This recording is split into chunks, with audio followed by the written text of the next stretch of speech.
Halo adik-adik semua, jumpa lagi dengan saya di part 2 tentang silabus bidang IPS. Nah, kali ini saya akan bahas silabus yang bagian pertama. Yang bagian kedua sudah saya bahas sebelumnya ya. Nah, kali ini kita akan bahas silabus IPS bagian kedua tentang OSN tingkat SD gitu ya.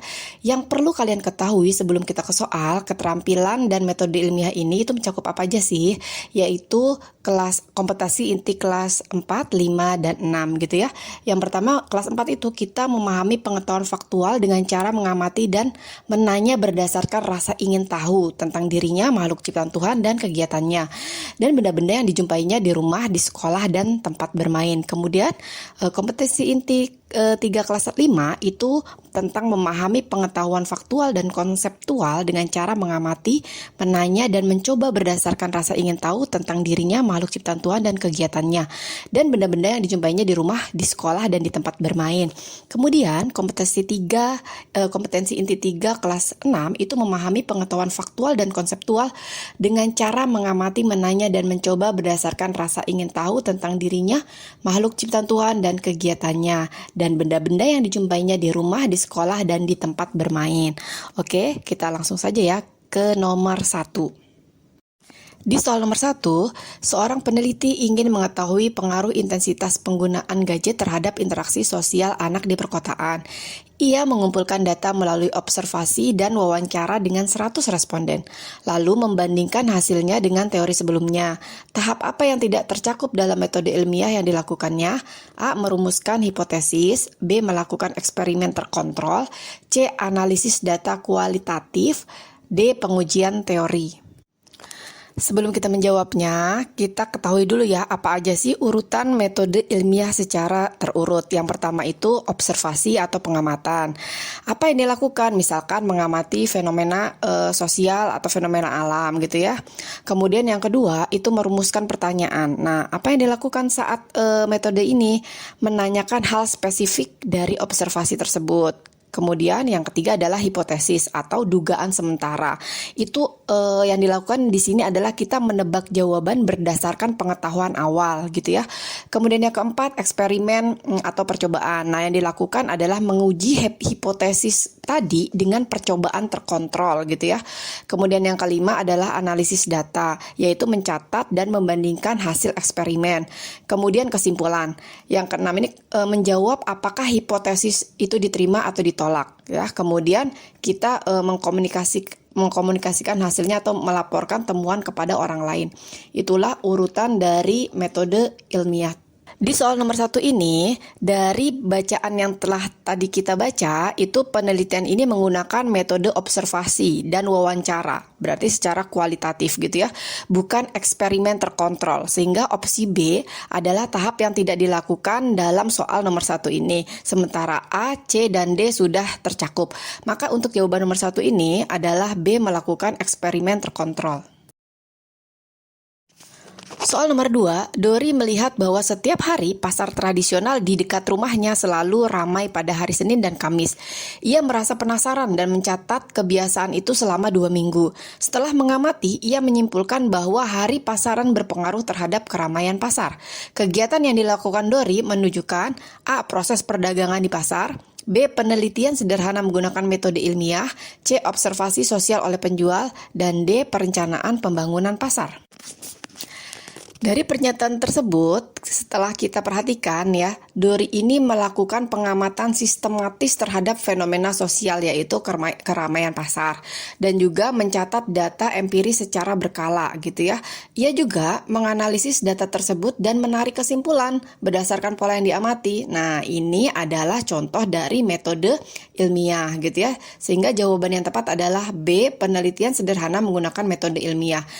Dari yang kita lihat itu, si Dori ini melakukan observasinya yaitu dengan cara melihat keramaian pasar di hari tertentu. Kemudian dia itu mengajukan pertanyaan, mengapa ramai di hari Senin dan Kamis gitu ya. Kemudian ketiga dia mengumpulkan data, yaitu dengan cara mencatat keramaian selama 2 minggu. Setelah itu dia melakukan analisis dengan cara membandingkan data hari-hari pasaran. Kemudian terakhir dia itu membuat kesimpulan bahwa hari pasaran mempengaruhi jumlah pengunjung di pasar ya. Itu penjelasan secara lengkapnya. Soal nomor 3, Untuk mengetahui mengapa banyak anak-anak bermain di taman kota hanya pada sore hari, Adi melakukan wawancara dengan warga sekitar dan mencatat cuaca harian di wilayah tersebut. Langkah yang dilakukan Adi termasuk dalam A. Eksperimen laboratorium, B. Penelitian ilmiah tentang kegiatan sosial masyarakat, C. Observasi ekonomi keluarga, D. Pengamatan terhadap perdagangan lokal. Di soal itu Adi itu melakukan studi sosial sederhana dengan menggunakan metode ilmiah. Yang pertama observasi langsung ya terhadap waktu bermain anak-anak. Kemudian dia mengumpulkan data melalui wawancara dan pencatatan cuaca. Ketiga, dia menganalisis hubungan antara waktu bermain dan kondisi lingkungan. Nah, hal tersebut yang tadi saya sebutkan itu termasuk dalam metode ilmiah ya, karena yang pertama mencari hubungan sebab akibat. Misalnya, apakah panas siang hari membuat anak enggan bermain gitu kan? Kemudian yang kedua, dia menggunakan data untuk mendukung kesimpulannya. Sehingga jawaban yang tepat untuk pertanyaan nomor 3 adalah yang B, yaitu penelitian ilmiah tentang kegiatan sosial masyarakat. Soal nomor 4, Dina ingin mengetahui perbedaan kegiatan ekonomi masyarakat desa dan kota. Ia mulai dengan mengamati kegiatan warga di desanya, bertanya kepada orang tua dan membandingkannya dengan informasi dari buku dan internet. Langkah-langkah tersebut merupakan contoh A. Kerja sosial, B. Penelitian sejarah, C. Metode ilmiah dalam IPS, D. Survei pembangunan desa. Jawaban pertanyaan nomor 4 ini adalah yang C gitu ya, metode ilmiah dalam IPS. Dina itu menerapkan metode ilmiah dalam bidang tepatnya geografi dan ekonomi sosial, yaitu dia mengamati fenomena sosial, aktivitas ekonomi masyarakat, kemudian mengumpulkan data primer dan sekunder, yaitu observasi langsung ditambah informasi dari buku dan internet. Kemudian dia membandingkan data antar wilayah, yaitu desa dan kota. Selanjutnya dia menyusun kesimpulan berdasarkan perbedaan yang ditemukan itu. Nah, ini adalah karakteristik ilmiah yang sederhana tetapi sesuai dengan tahapan penelitian sosial. Observasi, kemudian pengumpulan data, kemudian analisis, dan terakhir kesimpulan gitu ya. Sehingga jawabannya tadi yang tepat adalah C, metode ilmiah dalam ilmu pengetahuan sosial. Soal nomor 5, Bima memperhatikan bahwa jumlah pedagang di pasar semakin sedikit selama musim hujan. Ia menduga bahwa hal ini disebabkan oleh kondisi jalan yang licin dan banjir di beberapa titik.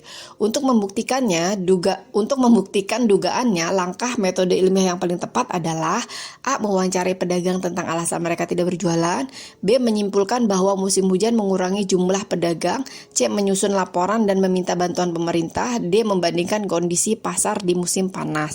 Nah, jawaban yang tepat untuk nomor 5 ini adalah yang A, yaitu dengan cara mewawancari pedagang. Nah, ini merupakan langkah pengumpulan data primer dan juga merupakan cara ilmiah yang tepat untuk membuktikan hipotesis sosial tersebut gitu ya. Jawaban B, C, dan D itu kurang tepat.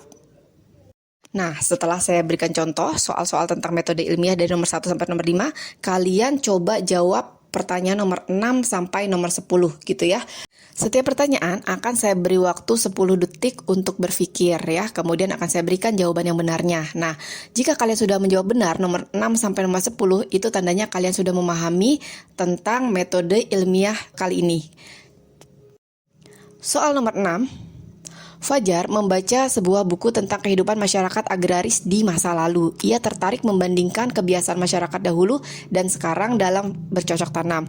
Untuk memulai penelitiannya secara ilmiah, Fajar harus terlebih dahulu A. Menyusun laporan akhir, B. Mengunjungi petani di desanya, C. Merumuskan pertanyaan penelitian, D. Mencetak foto-foto sawah modern.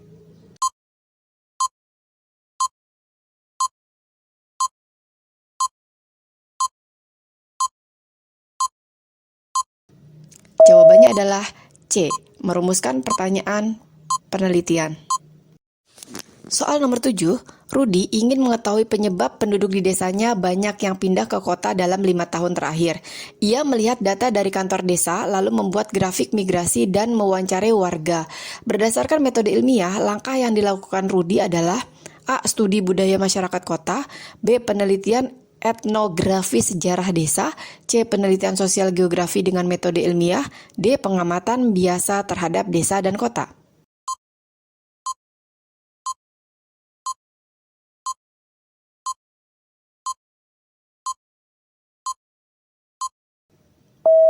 Jawabannya adalah C.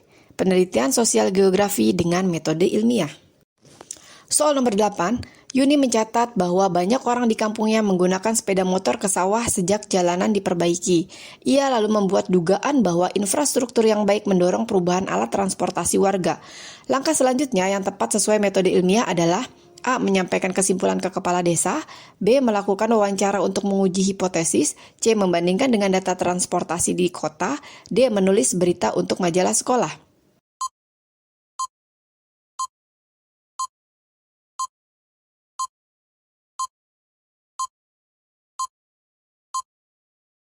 Jawaban yang benar adalah B. Melakukan wawancara untuk menguji hipotesis.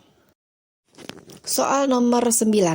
Laras ingin mengetahui perubahan mata pencaharian warga setelah desanya dijadikan tempat wisata.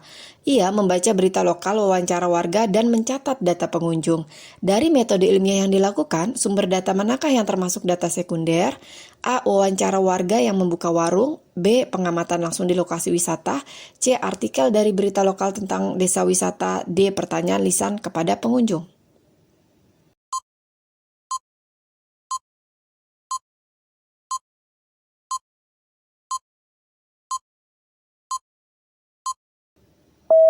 Jawaban yang tepat adalah C. Artikel dari berita lokal tentang desa wisata. Soal terakhir di nomor 10, Raka memperhatikan bahwa anak-anak di pegunungan lebih jarang ke sekolah saat musim hujan karena jalanan menjadi licin dan jauh. Ia mencatat kejadian itu selama 3 minggu. Apa kesimpulan awal yang bisa diambil dari pengamatan Raka? A. Jalanan di pegunungan tidak cocok untuk anak-anak. B. Transportasi umum harus ditingkatkan di seluruh Indonesia. C. Kondisi geografis dapat mempengaruhi akses pendidikan. D. Anak-anak tidak semangat belajar di daerah pegunungan.